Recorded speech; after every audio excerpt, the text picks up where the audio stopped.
Hi, I'm Robert Trebor, the author of The Haircut, Who Would Be King, a satire about Donald Trump and Vladimir Putin, their odd bromance and how it can go south.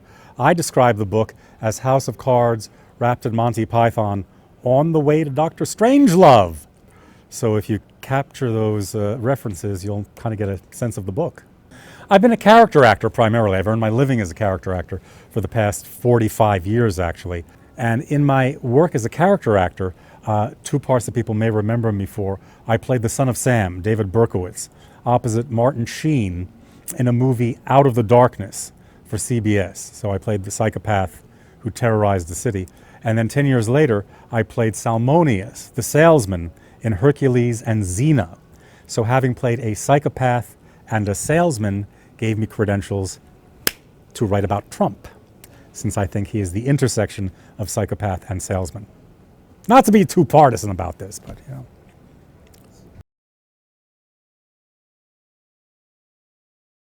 You know, that just watching him and his weird hair weave, if you remember, he was walking up the gangplank and a wind blew and kind of like showed him like bald as a cue ball, essentially.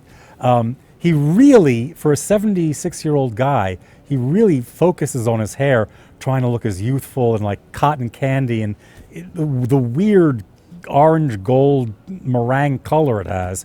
So Haircut came to mind, and he would be king.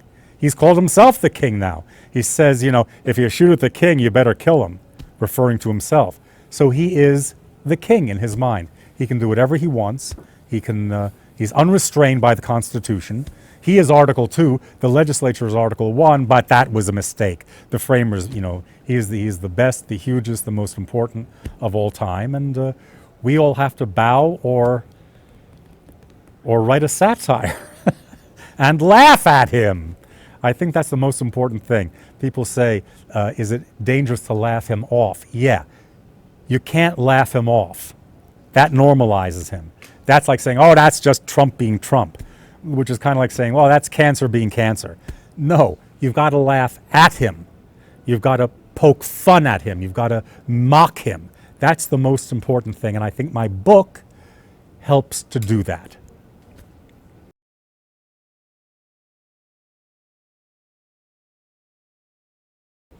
Well, aside from that guy, no, I actually got great review. I have gotten 4- and 5-star, mostly 5-star reviews. I've gotten great reviews from Kirkus and booklovers.com, bookpleasures.com, thereaderschoice.com. I immodestly plaster a lot of the reviews on my book, so on the front cover and back cover. I got one negative review, aside from the guy who said Trump 2020. It was on Amazon, and it's a 1-star review I wear proudly. And I clearly say this is fictional satire. And the 1-star review says, this book is not factually accurate. Now, that kind of misses the point of fictional satire, but that goes into the point where Trump loves the poorly educated. Yeah. So, but I wear that 1-star review with pride.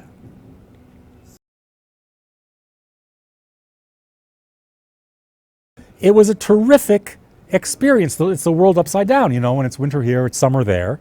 You cross the date line, you cross the meridian, and it was just wonderful people. We were all putting out a product that people enjoyed. At one time, it got more viewership than Baywatch around the world and more viewership than Star Trek, I think, for the first 3 seasons. Really fun people.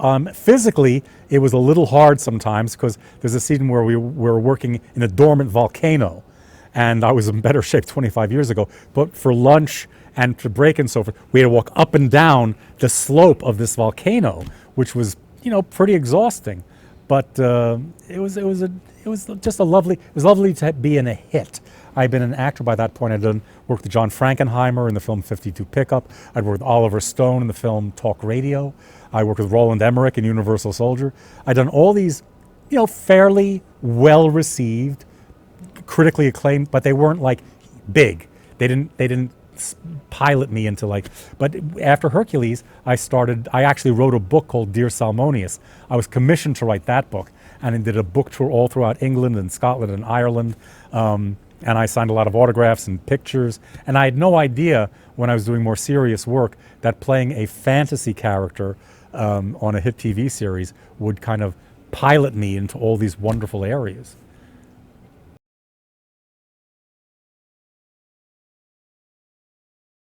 So my Demon Lover came out from New Line, Bob Shaye's company. I'm so glad that you're a fan. I will tell Charlie that. Yeah, I mean, they wanted names. Scott Valentine from Family Ties was the name. And I had already done Son of Sam by that point. And my character, not to do a spoiler, seems like just a nerdy guy, but he turns out to be a super monster villain.